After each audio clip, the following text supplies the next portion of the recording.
এরে আম্মা জান, আপনারা নবীদের মায়ের মতো মা, সাহাবায়ে কেরামের মায়ের মতো মা, আলেম হাফেজের মায়ের মতো মা, আপনাদের এত মর্যাদা। আপনার আম্মা জান আয়েশা রাদিয়াল্লাহু আনহার মতো নারী, ফাতেমা রাদিয়াল্লাহু আনহার মতো নারী, খাদিজা রাদিয়াল্লাহু আনহার মতো নারী, ইসমাঈল নবীর মা হাজেরা আলাইহাস সালামের মতো নারী, আপনারা ঈসা নবীর মা মারিয়াম আলাইহাস সালামের মতো দামি নারী। আপনারা বেঈমান ফেরাউন, এত বড় বেঈমান, আল্লাহর সাথে চ্যালেঞ্জ দিয়ে নিজের খোদা দাবি করলো। ওই ফেরাউনের ঘরে আল্লাহ গোলাপ ফুল ফুটাইয়া জান্নাতি বানায় দিলেন তার স্ত্রী, নাম কি? আসিয়া। এরে আম্মা জান, যেই ফেরাউন আল্লাহর সাথে চ্যালেঞ্জ দিয়ে নিজের খোদা দাবি করলো, ওই ঘরের স্ত্রী আসিয়া যদি জান্নাতি হতে পারে, আপনি কেন পারবেন না?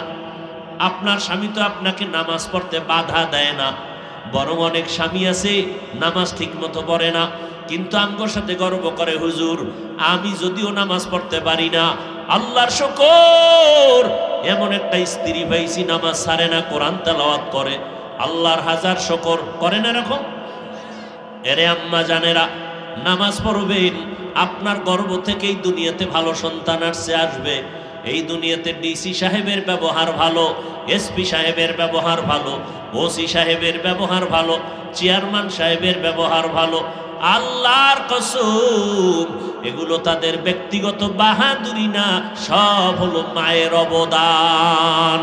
আম্মা জানদের আদর্শের কারণে সন্তানের আচরণ ভালো। এরে আল্লাহর বান্দারা, ও যুবক বাবারা, ও পর্দার আড়ালের আম্মা জানেরা, এই দুনিয়াতে মদিনাতুল মুনাওয়ারা থেকে একজন আল্লাহর ওলি কুতুবুল আলম ভারতে আসছেন কালেমার দাওয়াত দেওয়ার জন্য। নাম আপনারা সবাই জানেন, খাজা মঈনুদ্দিন চিশতি আজমিরি রহমাতুল্লাহ আলাইহি। এত বড় আল্লাহর ওলি, যার হাতে দ্বীনের দাওয়াত পাইয়া ভারতের জমিনে লক্ষ লক্ষ লক্ষ লক্ষ বিধর্মী কালেমা পড়ল। মায়ের সামনে খাজা মঈনুদ্দিন একটু আনন্দ প্রকাশ করে, আম্মা জান ডেকে বলে, বাবা মঈনুদ্দিন এত আনন্দ কেন করো? বলে, মা আমার হাতে লক্ষ লক্ষ বিধর্মী মুসলমান। মা বলে, এটা তোমার বাহাদুরি না, আমি মায়ের অবদান। মায়ের অবদানের কারণে খাজা মঈনুদ্দিন চিশতি আজমিরি বলেন, আম্মা জান আপনার অবদানটা কি জানবো? আম্মা জান ডেকে বলে, রে সন্তান, তুই যখন আমার গর্ভে আসছো, আমি রাতের বেলা ঘুমাইতাম না, আল্লাহর কাছে সেজদায় পড়ে কান্না করতাম, ও দয়ার মালিক আমার গর্ভের সন্তানটাকে তুমি কুতুবুল আলম বানায় দাও। তুই যখন দুনিয়াতে আসছো, আমি মা তোরে দুগ্ধ পান করাইছি, আল্লাহর কসম আমি মা তোকে যতদিন দুধ পান করাইছি, একটা ফোঁটা দুধ তোর মুখে বিনা অজুতে দেই না। এর সন্তান কুতুবুল আলম হবে না তো সিনেমা হলের মায়ের সন্তান হবে? আম্মা জান বাচ্চা গর্ভে নিয়ে টেলিভিশনে নাচ গান দেখেন, স্বামীর খেদমত করেন না, স্বামীর মাল নষ্ট করতেছেন। এরে আম্মা জান, আপনার মতো কত মা এখনো আছে, খুঁজলে পাবেন, নামাজ ছাড়ে না, তাহাজ্জুদও পড়ে, স্বামীর মাল হেফাজত করে, সন্তানগুলোকে আদর্শ বানানোর চেষ্টা করে। ও আম্মা জান, সন্তানটারে ডাক্তার বানাবেন, দোয়া করে গেলাম, তবে দাবি আমার সন্তানকে কোরআন পড়াইয়া নবীর আদর্শের ডাক্তার বানাইয়েন। আপনি মরিয়া গেল সন্তান ডাক্তারি করবে, কোরআন পড়বে, দোয়াও করবে আপনার জন্য। কোরআন পড়াইয়া এরপরে নবীর আদর্শের প্রফেসর বানাইয়েন। সন্তানটাকে ইঞ্জিনিয়ার বানাবেন কোরআন পড়ানোর মাধ্যমে, এরপরে নবীর আদর্শের ইঞ্জিনিয়ার বানাবেন, জীবনটা আপনার ধন্য হয়ে যাবে। এরে আল্লাহর গোলাম, ভালো করে বুঝো, আল্লাহর কোরআন তেলাওয়াত করবেন আম্মা জানেরা। যদি পুরাটা না পারেন, কমপক্ষে দৈনিক এক পারা, না হয় আধা পারা, একান্তই যদি না পারেন, প্রতিদিন আম্মা জান ফজরের নামাজের পরে সূরা ইয়াসিনটা তেলাওয়াত করবেন, জোহরের নামাজের পরে সূরা আর রহমান তেলাওয়াত করবেন, আসরের নামাজের পরে আম্মা ইয়াতাসাআলুন তেলাওয়াত করবেন, 30তম পারার প্রথম পৃষ্ঠা। এরপরে আম্মা জান মাগরিবের নামাজের পর সূরা ওয়াকিয়া তেলাওয়াত করবেন। ইদা ওয়াকাতিল ওয়াকিআ, এশার নামাজের পর 29তম পারার সূরা মুলক তেলাওয়াত করবেন। তাবারাকাল্লাযী বিয়াদিহিল মুলক ওয়া হুয়া আলা কুল্লি শাইইন কাদির। ও আমার কলিজার যুবক বাবারা, একটু সাক্ষী দাও, তোমার মতো যুবক জীবনে মাদ্রাসায় পড়ে নাই, স্কুলে পড়ে, কলেজে পড়ে, কিন্তু 5 বেলার নামাজ পড়ে, বলো আছে না নাই? তুমি কেন পারবা না রে বাবা? তোমার মতো যুবক রাস্তায় গাড়ি চালায়, নামাজ ছাড়ে না, তুমি কেন পারবা না? তোমার মতো যুবক নদীর মধ্যে মাছ ধরে, নামাজ ছাড়ে না। তোমার মতো যুবক র্যাব, আর্মি, পুলিশ, বিডিআরের চাকরি করে, নামাজ বাদ দেয় না, তুমি কেন পারবা না? তোমার মতো যুবক সন্তান কৃষি কাজ করে, নামাজ ছাড়ে না, তুমি কেন পারবা না? ও বাবাজিরা, আপনার মতো কত বুড়া মানুষ হাতে লাঠি নিয়া মসজিদে গিয়া 5 বেলার নামাজ পড়ে, আপনি কেন পারবেন না? এখন থেকে তৈরি হয়ে যান, আল্লাহর কোরআন তেলাওয়াত করবেন। যারা বলেন আমি পারি না, শেখেন, শেখেন, অনেক লাভ আছে। কারণ কোরআনের মতো সহজ ভাষা এ দুনিয়ার আর কোথাও নাই। ইসলাম ধর্মের মতো সহজ ধর্ম জমিনে আর কোথাও পাবেন না। আল্লাহর কোরআন পড়বেন, আর যদি একান্ত পড়তে পড়তে, চেষ্টা করতে করতে ফাঁকে ফাঁকে ছোট দিয়ে একটা সূরা তো পারেন, আলহামদু সূরাটাও তো পারেন, নাকি পারেন না? পারেন, তাহলে আমলটা করবেন নি? কথা কয় না। বলে দেই, ফজরের নামাজের সুন্নত পইরা ফরজ নামাজ আছে কয় রাকাত? ওই 2 রাকাত নামাজের আগে, কিসের পরে? সুন্নতের পরে। ফরজ 2 রাকাতের আগে 41 বার বিসমিল্লাহ সহ আলহামদু সূরাটা পড়বেন। আগে 11 বার দুরূদ শরীফ, শেষে আবার 11 বার দুরূদ শরীফ। 41 বার সূরা ফাতিহা বিসমিল্লাহ সহ। এই 41-এর আগে 11 বার দুরূদ, 41-এর পরে 11 বার দুরূদ পইরা সামনে একটা পানির গ্লাস নিয়ে পানিতে দম করবেন, ওই পানিটা পান করবেন, ঘরের সবাই পান করবে। আল্লাহ কোরআন এই সূরাটাকে সব মুফাসসিরিনে কেরাম বলেন, নবীও বলেন, এই সূরাটা হলো সমস্ত রোগের ঔষধ বলা হয়। অতএব এই আমলটা করবেন ফরজের সুন্নতের পর, ফরজ 2 রাকাতের আগে। কারো যদি অভ্যাস হয়েই যায়, আমল শুরু করে দিবেন। একবার হঠাৎ করিয়া যদি লাগাতার আমলের হঠাৎ যদি একদিন না পারেন, অর্থাৎ সুন্নতের পরে ফরজের আগে আর পারেন নাই, তাহলে ফরজটা পড়িয়া ওই নামাজের মুসাল্লায় বইয়া আমলটা করে নিবেন। কুল হুয়াল্লাহ সূরা পারেননি? পারেন? প্রতিদিন 50 বার সূরাটা পড়বেন, যে কোনো এক টাইমে নির্জনে একা একা আল্লাহর মোহব্বত নিয়া। কয়বার? 50। প্রথমে 5 বার দুরূদ শরীফ, লাস্টে 5 বার দুরূদ শরীফ, বিসমিল্লাহ সহ 50 বার সূরা ইখলাস পড়বেন। এই মিয়া, দুধ কলা দিয়া ভাত খাইছেন, এটা ভিটামিন না?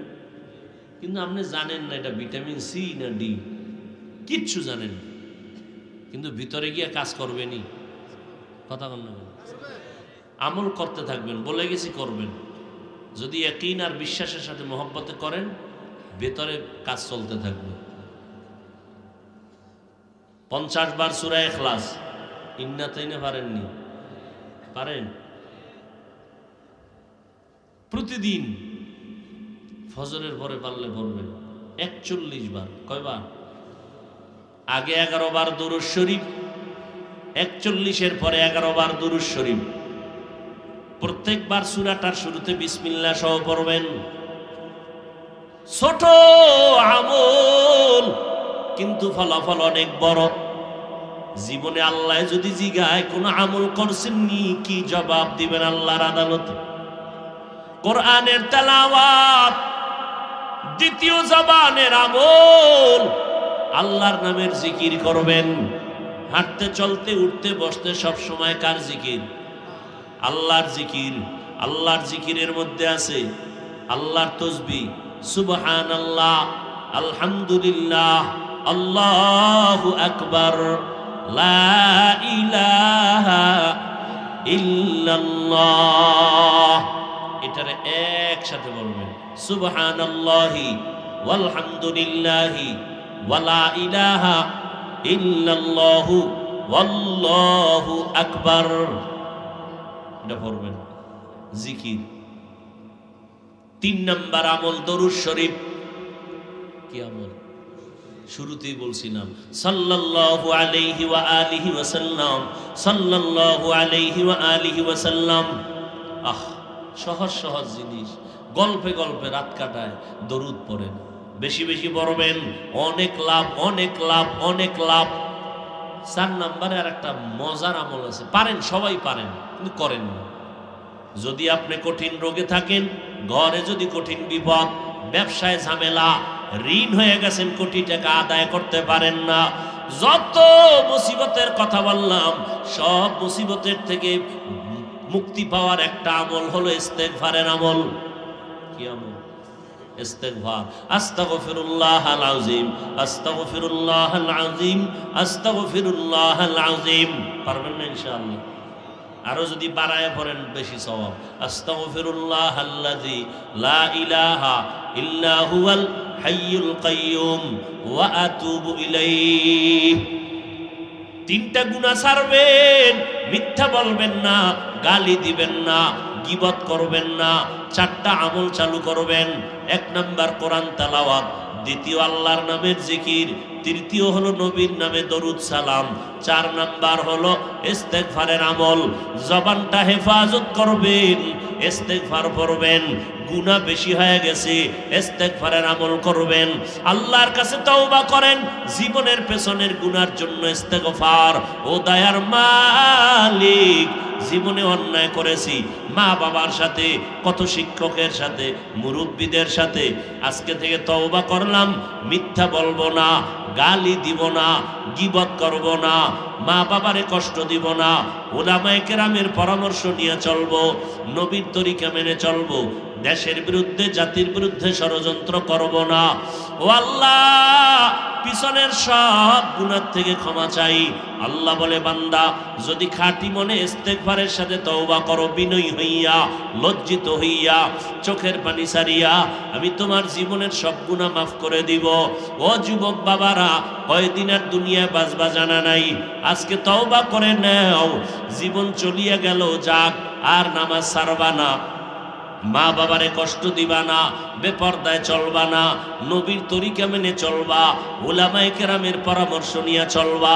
তওবা করার মতো যদি কারো অন্তর তৈরি হয়, খাঁটি তওবার নিয়তে 2 হাত আমার আল্লাহকে দেখায়া দাও।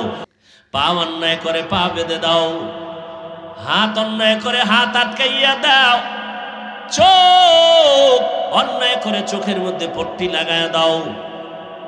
কিন্তু জিহ্বা যদি অন্যায় করে, এটারে আটকাইবা কেমনে? রশি দিয়া বাঁধা যাবে না, কষ্টেপ লাগানো যাবে না, সুপারগুলো লাগানো যাবে না। জিহ্বাটারে কেমনে কন্ট্রোল করবা? আল্লাহ কয়, এটা কন্ট্রোলের জন্য আমার দাও একটা মেডিসিন আছে, এটারে লাগায় দাও, জিহ্বা কন্ট্রোল হয়ে যাবে। আল্লাহর দেওয়া মেডিসিনের নাম হলো তাকওয়া। হারকে দারাত খৌফে হক দরদিল মাদাম, জান্নাতুল মাওয়া দেহত উরা মাকাম, জুজবা হকচি জে মখাজ ইনসোজা, ফজলে উআ মস্তে দর জুমলা জাহা। জবানটাকে কন্ট্রোল করার মেডিসিন হলো আল্লাহর ভয়। ওমরে ফারুক রাদিয়াল্লাহু তাআলা আনহু, রাসূলের সাহাবী, কত বড় সন্ত্রাসী, নবীর গর্দান কাটার জন্য দৌড়ায় তরবারি নিয়ে। আল্লাহ তাকে হেদায়েতের মালা গলায় পরায় দেয়। নবীর সোহবতে এত দামি হয়ে গেলেন, ওমর যেই পথে চলে, শয়তান ওই পথে চলে না, ভয় পায়। যুবকেরা একটু চিন্তা করতো, এটা কেমন মানুষ যে শয়তান ভয় পায়? যেই শয়তান আল্লাহর সামনে চ্যালেঞ্জ দিছিল আদমের ব্যাপারে, এই শয়তান পর্যন্ত ওমর যদি আসতেছে দেখে, দৌড়, আর একদিকে দৌড়। চিন্তা করার বিষয়, আমি বলছি যদিও 1 মিনিটে, কিন্তু চিন্তার বিষয় যে এই ওমরটা কেমন, যে শয়তান দেখেই দৌড়। আমগো বাঙালি এক সালাকে কয়, হুজুর আলহামদুলিল্লাহ, শয়তান আমারও ভয় পায়। খালি ওমরের ভয় পায়নি, শয়তান আমারও ভয় পায়। কেন? আমি ওর থেকে বড় শয়তান। এত পরিমাণ আমি শয়তানি জানি, জিন শয়তান ওটা বুঝেই না, আমার পেছে আটকায় যায়। কয়েকজন বান্দা বয়ে মুড়ি খায়, মুড়ি চিনেননি কি? মুড়ি টাকা উঠেছে, 1 টাকা করে দিয়ে 4 জনে কয় টাকা? 4 টাকার মুড়ি কিনে এবার বয়ে বয়ে খাইতেছে ক্ষেতের মধ্যে। ইবলিস একা আমার ক্ষুধা আছে, কিছু দিবিনি? আমরা টাকা দিছি, তুমিও দাও। ইবলিস দিয়েছে 4 আনা, কয় না? তো 4 জনে কয় আমরা 1 টাকা দিছি, আমরা 5 আঙ্গুল দিয়ে খাই। তুমি যেহেতু 4 আনা, তো 1 আঙ্গুল দিয়ে খাইতে হইবে। কয় আঙ্গুল? ঠিক আছে, 1 আঙ্গুল দিয়ে যখন 4 আনা ভাগ হয়ে আঙ্গুলটা ঢুকায়, মুড়ি একটা উঠে, মুখে দেওয়ার আগে নাকের বাতাসে বেরো যায়, আবার উঠে আবার ভরে, আবার উঠে আবার ঘুরে, এরকম করতে করতে 5 আঙ্গুল আলারা খাইয়া ইবলিস কয় এত বাটপারি করলাম, কিন্তু এরকম কারো কাছে তো ঠগি নেই। আকেলারা পেশা খামুশি বুয়াদ, পেশায় জাহেল ফারামুশি বুয়াদ। জবানটাকে কন্ট্রোল করো, আল্লাহর ভয়। ওমরে ফারুক রাদিয়াল্লাহু তাআলা আন একটা পাথরের টুকরা মুখের মধ্যে রাখতেন, অযথা কথা যেন বের না হয়। আল্লাহর আদালতে অযথা কথার জন্য হিসাব দিতে হবে। বিশ্ব বরেণ্য এক ওলিয়ে কামেল, বড় একজন মুফাসসির, বড় এক ইমাম, বড় দার্শনিক, ইমাম গাজ্জালি। নাম শুনছেন? নাম কি বলেন তো? না, ইমাম গাজ্জালি, গাজ্জালি না, ইমাম গাজ্জালি। তিনি বলেন মান কাসুরা কালামুহু কাসুরা খাতাউহু ওয়া মান কাসুরা খাতাউহু মাতা কলবুহু ওয়া মান মাতা কলবুহু দাখালান নার। যারা বেশি কথা কয় তার কথায় বেশি ভুল, যার কথায় বেশি ভুল তার কথায় কলব মরে যায়, যার কলব মরে যায় তার ঠিকানা জাহান্নাম। অতএব কথা কম বলো। এজন্য নবী বলেন মান সমাতা নাজা, যে চুপ থাকে সে মুক্তি পায়। তার মানে কি? নামাজে দাঁড়ায় চুপ থাকবে, যেখানে সুবহানা রাব্বিয়াল আযীম কওয়া হেনে কইব না, যেখানে যেটা বলার সেটা বলতে হবে, যেখানে বলা দরকার নাই সেখানে বলবে না। এরে নবীর উম্মতের দল, হযরত ওমর ফারুক একটা পাথরের টুকরা মুখে রাখে, অনর্থক কথা যেন বের না হয়। প্রয়োজন হলে পাথর বের করে কথা বলেন, আবার ভেতরে রাখেন। মোবাইলে কি পরিমাণ অযথা কথা বাড়ায় দিল। কথা তো কই, আবার মিথ্যার উপরে মিথ্যা, কঠিন মিথ্যা। মোবাইলটা হাতে নিয়ে কানে দইরা একজনে কয় ভাইজান আপনি কই আছেন? মনে করেন পাওনাদার, জিগাইলি ফোনটায় কইবে টাকা দেন, কয় যে আমি ঘরে বয়ে খাই, আমি জমি নেই নেই। কি পরিমাণ মিশা কথা মোবাইলের দ্বারা কয়। সন্তানের সাথে মিথ্যা, মা বাবার সাথে মিথ্যা কথা। এরে নবীর উম্মতের দল, জবানকে কন্ট্রোল করো। কেমনে কন্ট্রোল করবেন? একদিকে আল্লাহর ভয় অন্তরে রাখবেন, অপরদিকে মৌলিক কয়েকটা গুনাহ ছাড়েন, মৌলিক কয়েকটা নেক আমল করেন, দেখবেন জিহ্বা ব্যস্ত হয়ে যাবে, অনেক গুনাহ থেকে বেঁচে যাবে। কয়েকটা নেক আমল চালু করে দেন, মৌলিক কয়েকটা গুনাহ ছেড়ে দেন, ছাইরে দিয়ে নেক আমল চালু করেন, জিহ্বা ব্যস্ত থাকবে, নেক আমলে গুনাহ কম হবে। মৌলিক কয়েকটা গুনাহ ছাড়ার কথা আমি বলবো, ধৈর্য হবে? হবে। 1 নাম্বার, মিথ্যা কথা বলা যাবে না। বলেন মিথ্যা বলা পাপ না সওয়াব? ছোট না বড়? মিথ্যা কথা বলা যাবে না, মিথ্যা বলা হারাম। যারা মিথ্যা বলবে আজ না কাল তাদের ধ্বংস অনিবার্য। নবীর কাছে একজন আসামি গিয়া দাঁড়ায় গেল, ও পয়গম্বর, আমি জমিনের মধ্যে একজন অপরাধী, তবে আমি মারাত্মক কয়েকটা অপরাধ করি, আপনার কাছে আমি স্বীকার করব, তবে আমাকে সবগুলো একসাথে নিষেধ করবেন না, বাদ দিতে। একটা একটা বলবেন, আমি একটা একটা বন্ধ করব, একত্রে সব বন্ধ করতে পারবো না। নবী বলেন কি অপরাধ করো? বলে নবী আমি বেশি বেশি মিথ্যা বলি। 2, আমি জেনা করি। 3, বলে আমি মদ পান করি। 4 আমি চুরি করি। সূরা মনে মনে ভাবছে 4টে গুনার কথা কইছি মূল, নবী একটা একটা আমাকে বলবে, আজকে একটা পরে আবার এটা ঠিকঠাক করে আবার আমি, তাহলে আজকে নবী কি বলবেন মনে মনে সূরা ভাবছে যে চুরিটা বন্ধ করতে হইবে। নবী তো বিশ্ব নবী, পৃথিবীর শ্রেষ্ঠ ডাক্তার, এমন একটা ঔষধ এই চোরাকে দিয়েছেন, এক ঔষধে সব রোগ কমপ্লিট হয়ে গেল। চোরারে ডাক দিয়ে কয়, রে ভাই তুমি যেহেতু অনেকগুলো গুনাহ করো, জেনা করো, মদ পান করো, চুরি করো, মদ পান করো, মিথ্যা কথা বলো, তবে তুমি একটা আস্তে আস্তে বন্ধ করে দাও চুরি। কয় না না, কি? নবী বলে 1 নাম্বার আজকে তুমি রেডি হয়ে যাও, ওয়াদা দাও মিথ্যা কথা জবানে বলবা না। যাও এই ঔষধ, এটার থেকে প্র্যাকটিস করো, মিথ্যা বলবা না। সোরায় কি খুশি, আমার চুরি বন্ধ করতে কয় নাই, কি বন্ধ করতে কইছে? মিথ্যা। তাহলে আজকের চুরিটা হবে বরকতের। যেহেতু নবী জানে আমি চোর, জানার পরেও নিষেধ করে নাই, আজকে চুরি হবে বরকতের চুরি।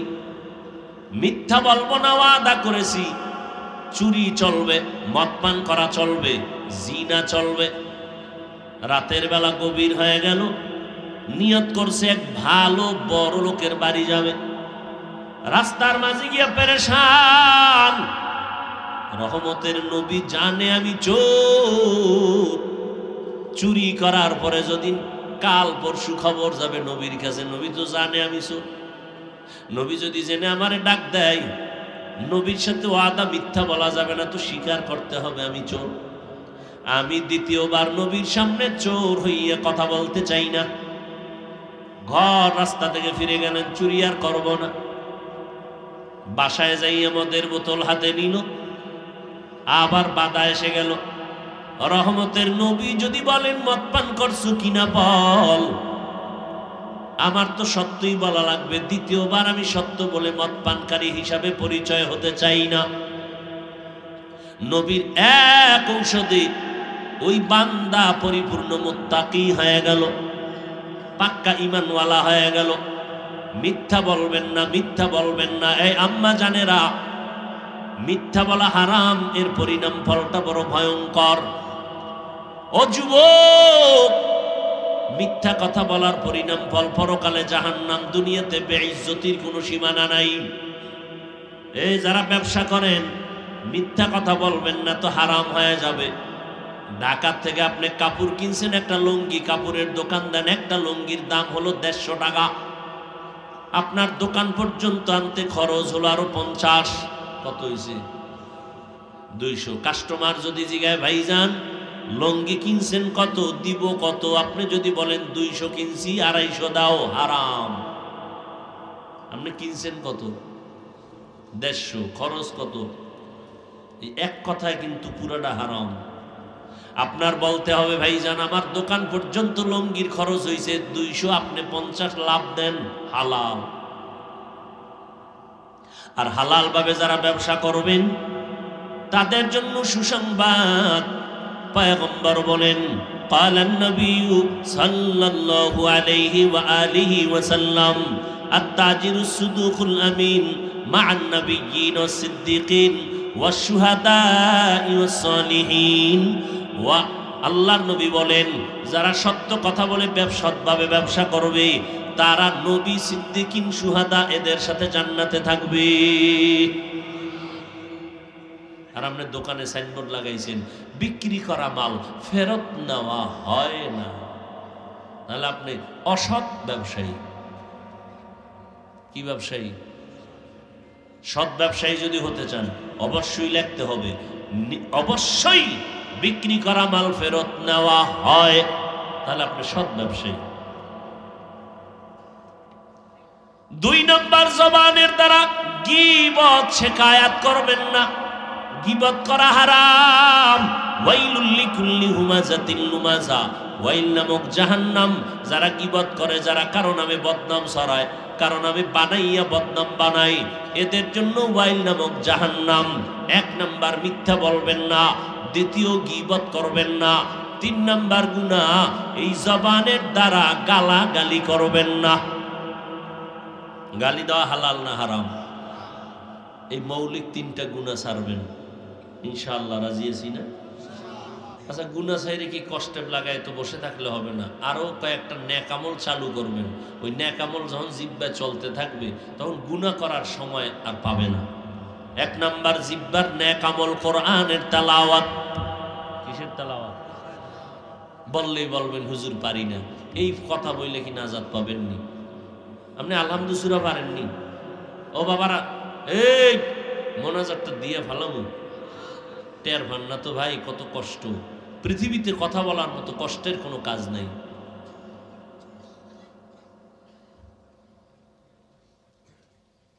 আমি গুছাই নিতেছি, আর 10টা মিনিট সময় দিবেন না মোনাজাত দিয়ে দিব? বয়ান কিন্তু বক্তার বাহাদুরিতে হয় না, শ্রোতাদের অন্তরের আকর্ষণে বক্তার বয়ান হয়। এই কথাটা আজীবনের জন্য মনে রাখবেন। বলবেন বক্তার বয়ান মজা লাগে নাই, তোমার অন্তর খারাপ ছিল এজন্য মজা লাগে নাই। বক্তার বাহাদুরিতে এলেমে বয়ান হয় না, শ্রোতাদের অন্তরের আকর্ষণে বয়ান হয়। কি যাব আর একটু সামনে যাব?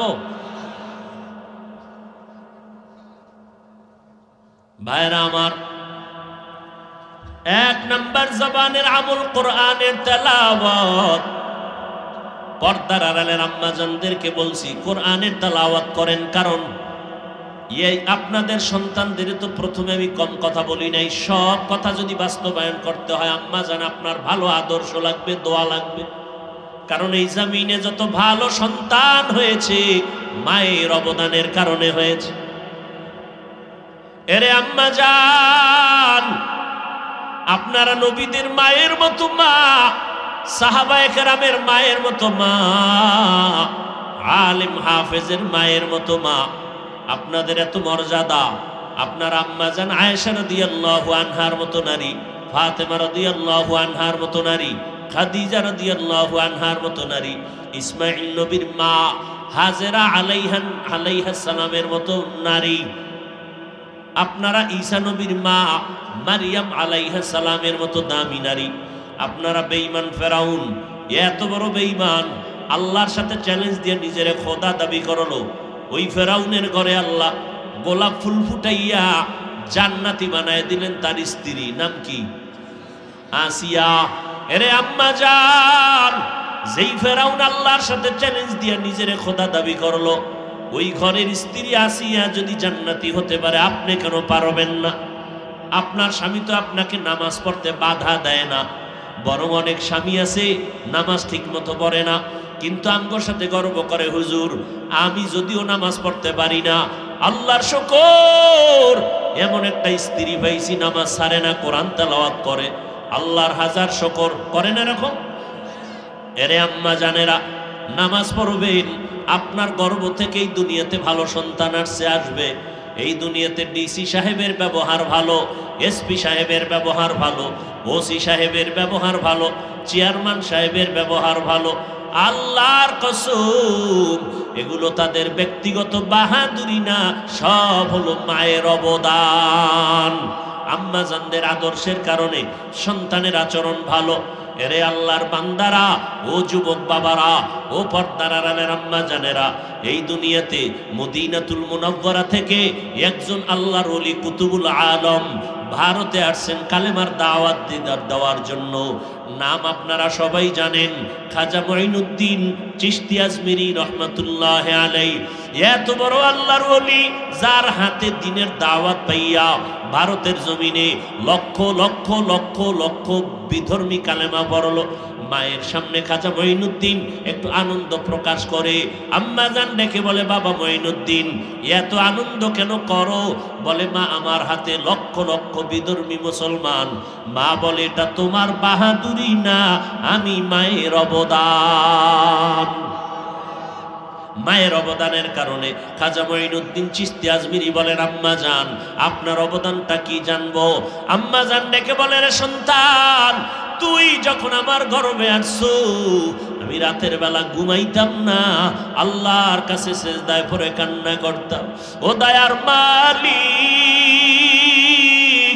আমার গর্ভের সন্তানটাকে তুমি কুতুবুল আলম বানায় দাও। তুই যখন দুনিয়াতে আসছো আমি মা তোরে দুগ্ধ পান করাইছি, আল্লাহর কসম আমি মা তোকে যতদিন দুধ পান করাইছি একটা ফোঁটা দুধ তোর মুখে বিনা অজুতে দেই না।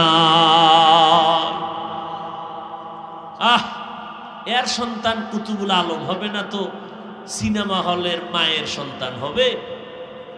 আম্মাজান বাচ্চা গর্ভে নিয়ে টেলিভিশনে নাচ গান দেখেন, স্বামীর খেদমত করেন না, স্বামীর মাল নষ্ট করতেছেন। এরে আম্মাজান, আপনার মতো কত মা এখনো আছে, খুঁজলে পাবেন। নামাজ ছাড়ে না, তাহাজ্জুদও পড়ে, স্বামীর মাল হেফাজত করে, সন্তানগুলোকে আদর্শ বানানোর চেষ্টা করে। ও আম্মাজান, সন্তানটারে ডাক্তার বানাবেন, দোয়া করে গেলাম। তবে দাবি আমার, সন্তানকে কোরআন পড়াইয়া নবীর আদর্শের ডাক্তার বানাইয়েন। আপনি মরিয়া গেল সন্তান ডাক্তারি করবে, কোরআন পড়বে, দোয়াও করবে আপনার জন্য। সন্তান কোরআন পড়াইয়া এরপরে নবীর আদর্শের প্রফেসর বানাইয়েন। সন্তানটাকে ইঞ্জিনিয়ার বানাবেন কোরআন পড়ানোর মাধ্যমে, এরপরে নবীর আদর্শের ইঞ্জিনিয়ার বানাবেন। জীবনটা আপনার ধন্য হয়ে যাবে। এরে আল্লাহর গোলাম, ভালো করে বুঝো, আল্লাহর কোরআন তেলাওয়াত করবেন আম্মা জানেরা। যদি পুরাটা না পারেন, কমপক্ষে দৈনিক এক পারা, না হয় আধা পারা। একান্তই যদি না পারেন, প্রতিদিন আম্মা জান ফজরের নামাজের পরে সূরা ইয়াসিনটা তেলাওয়াত করবেন। জোহরের নামাজের পরে সূরা আর রহমান তেলাওয়াত করবেন। আসরের নামাজের পরে আম্মা ইয়াতাসাআলুন তেলাওয়াত করবেন, 30তম পারার প্রথম পৃষ্ঠা। এরপরে আম্মাজান মাগরিবের নামাজের পর